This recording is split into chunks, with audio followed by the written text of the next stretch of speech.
Sunday night లేట్గా పడుకొని Monday morning లేట్గా లేవడం 2 ఇయర్స్ నుంచి ఆనవాయితీ అయిపోయింది. హాస్టల్ నుంచి ల్యాబ్కి వెళ్ళాలంటే ఒక మినీ యుద్ధమే చేయాలి. 3 మంత్స్ కింద పోయిన నా సైకిల్ ఇప్పుడు దాకా దొరకనే లేదు. లాగేసుకున్నారు కదరా. ఈజీ ఎక్స్పెరిమెంట్ వచ్చింది. ఎక్స్పెరిమెంట్ పేరేంటంటే heat transfer in natural convection. పచ్చడి లేనిదే ముద్ద దిగదు, తెలిసిందేగా. ఫ్రెషర్స్ కోసం బ్యానర్లే పెట్టేస్తున్నారు. మా క్యాంపస్ చాలా పెద్దగా ఉంటుంది, ఆల్మోస్ట్ 200 to 300 acres. సో జూనియర్స్కి క్యాంపస్ 2 జరుగుతుంది. ఈసారి పెద్ద గ్యాంగే వచ్చింది. ఇది నా క్లాస్. ఏసీ ఈజ్ ఇంపార్టెంట్ అబ్బా. Back door very very important. Evening దాకా క్యాంపస్ టూర్ అయితేనే ఉంది.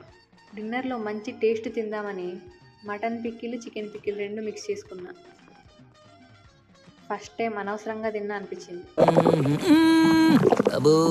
దారుణం మంట. గ్యాప్లో నా ఐస్ క్రీము మా ఫ్రెండ్ ఐస్ క్రీమ్ 2 లేపేశా.